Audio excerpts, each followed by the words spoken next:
Well, I'm going to take, hopefully I'll keep it to about 10 minutes so we can have more time for questions and make sure that I can answer all of your questions.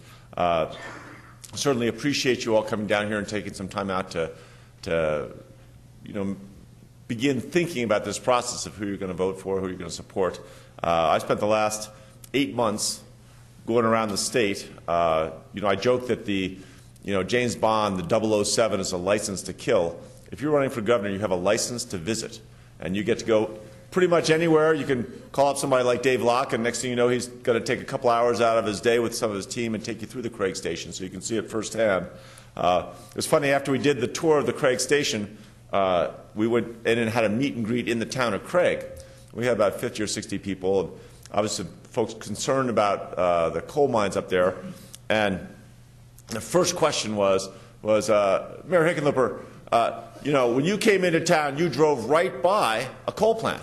I, of course, could say, no, I did not. I stopped and spent a half an hour walking through that coal plant and got to see the management of that plant display all the improvements to how the coal is burned and how cleaner it is, and that this is a real national model on how coal could be used to make electricity. And then I got a big smile and a little applause. Sure was glad I stopped at that coal plant. The one thing you do see everywhere in the state right now, and it is pretty sobering, is there are two things. One is you see a concern, a fear about the economy. People have lost their jobs, can't find a job, or if they have their jobs, they're worried about the economy, that it's going to come back to what it was. And I can relate to that. I came out here as a geologist back in 1981. Got the price of oil collapsed in the early 80s, and I got laid off. Our company was sold, and everybody got laid off in 1986. And for those of you who have been laid off, it's sort of like getting kicked in the gut. You don't just bounce out of bed the next day and go on a job interview, right? It takes a while to kind of reorient yourself and get yourself in the right bearings. When I got laid off, I couldn't find a job. I spent several months looking, and not only did my job go away, but my career went away. There were, at that time, every single oil and gas company was consolidating, constricting, diminishing their workforce. So I ended up opening a brew pub down lower downtown Denver, back when the rent was $1 a square foot per year, just to give you some frame of reference of how bad that recession was. I think that experience is part of what has, kind of prepared me to run for governor. Second thing you hear when you're going all over the state is that the people are angry. They're frustrated that people aren't resolving the issues that they're dealing with, the economy, with education, with immigration. There's a genuine anger against government, but anger just at the situation. And I know that too. After we'd gotten our brew pub going, we'd been running it about 15 years and built it into a pretty successful business. And after 9/11, there was a recession, and the city of Denver decided they were going to raise parking meter rates by 50% to help replace their lost revenues. And all of the downtown business people went to the city council and the mayor, and we said, anybody knows in a recession you don't raise prices. When your revenues go down, you don't raise the cost for your customers. And they went, oh, well, we understand, yeah. And then 2 weeks later, they raised the parking meter rates. Our sales dropped almost 10% within a month, and just like everyone downtown. So they didn't get as much money from the parking meter revenues, and at the same time, they ended up losing sales tax revenue. And I referred to that when I first ran for mayor as a fundamental nonsense of government. I think we've still got an awful lot of that lack of common sense in state government. And I think the reason I'm running for governor is I think I can turn this state around faster than anybody else can. And I said this long before Scott McGinnis, got into trouble over I refer to it as the circular firing squad that seemed to have occurred over the last several months. But from the very beginning, I've argued that those basic business principles that you learn in small business are directly applicable to not just making government more efficient and smaller, but also to really helping turn around the state's economy. Now, anybody who's known me for a while will tell you three things about me. One is that I'm cheap. Well, frugal is a better word. My mother grew up in the Depression. She was a single mother, raised 4 kids. And she sewed all her own clothes. She would wash Saran wrap in tinfoil, tape it to the refrigerator door, and reuse it. That frugality is what we've used both in my businesses. As I built up, we ended up opening about 14 restaurants around the country. Every one of them is still in business, and we. Not that they were all great successes. Don't misquote me. We had a couple dogs, like any business, but we were very frugal how we ran them. We used that message in terms of how we ran the city. The second thing anyone will tell you about me is that I'm a hard worker. I like hard work. I'm pretty close to tireless. I don't quit. It took us to start the Wine Coop Brewing Company. It took us 2 years to raise the money. I couldn't get my own mother to invest. And yet we just stuck with it. When we had a couple tough recessions in the 90s, the early part of the 90s, we were still in the end of that 80s recession, we just worked harder. And I think that's part of what the state also has to do, that we're going to have to kind of work our way out of this. There's no magic pill that we can take. Third thing people will tell you about me, and this is the truest of them all, is that I am relentlessly collaborative. And it's one of the reasons I am such a big fan of co-ops and that level of collaboration where people can really work together. I grew up as a skinny kid before my dad died. When I was real little one time, he told me, he said, and I was skinny and had thick Coke bottle glasses and acne. And my dad said, you're probably going to have to just recognize that if you can't talk your way out of a fight, you deserve to get whipped.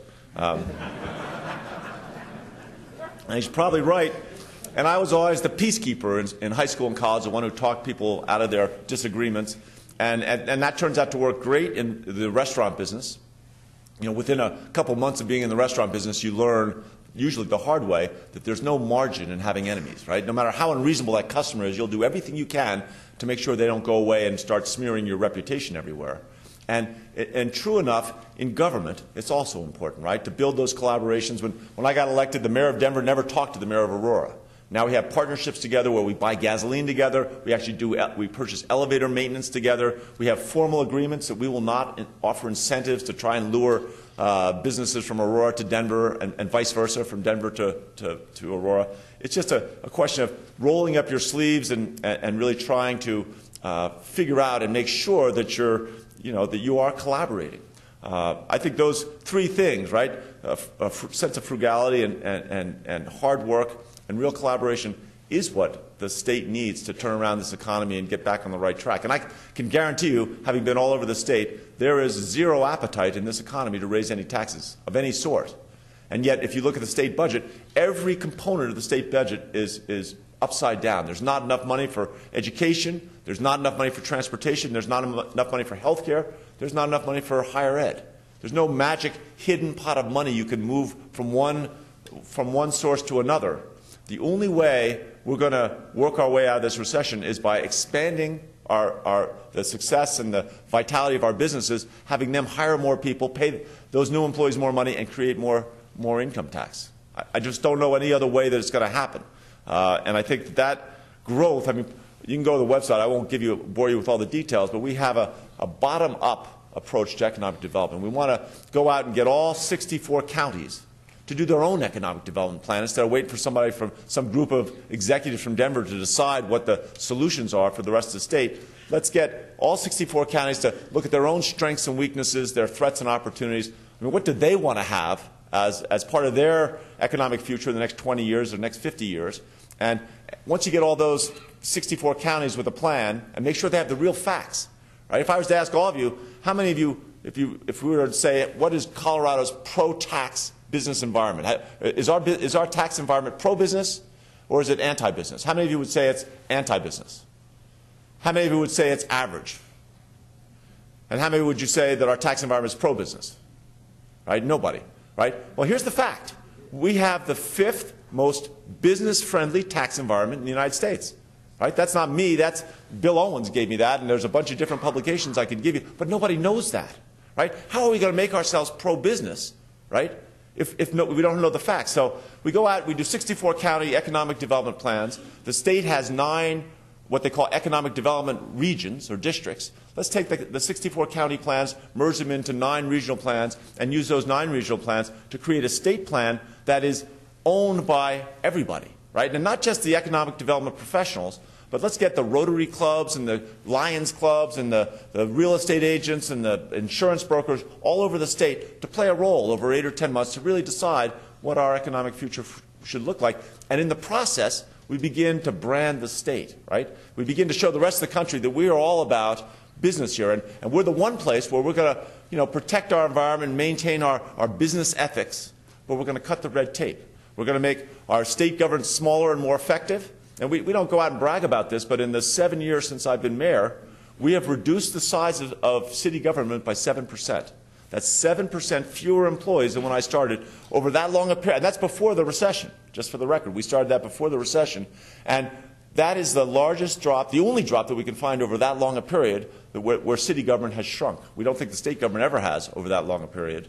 And yet it works because we have so many baby boomers retiring. We don't have to do massive layoffs. People retire, we just don't replace them.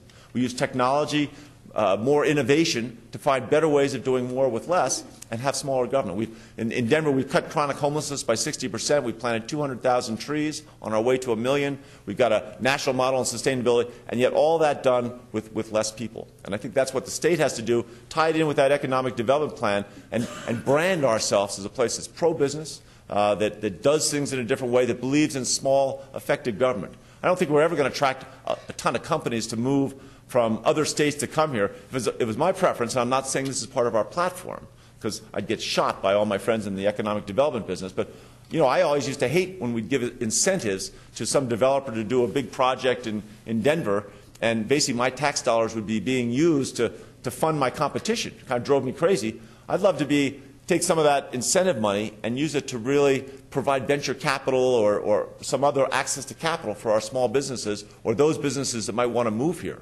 Because that's a big issue. I'm sure you guys all hear this all the time. We don't have enough access to capital. How do we begin to free up our banks, make sure that our small businesses do have more access to capital? If we're not going to get companies, large companies, to move here, we can at least make sure that young entrepreneurs, kids that want to start a business in Atlanta or Chicago or New York or LA, that this is when they hear the word Colorado, they think innovation, small business, even before they think Rocky Mountains and ski resorts. And I think we can do that. I think we can brand it. I think we do things in a different way, and that is, I truly believe, the only way we're going to work our way out of this recession.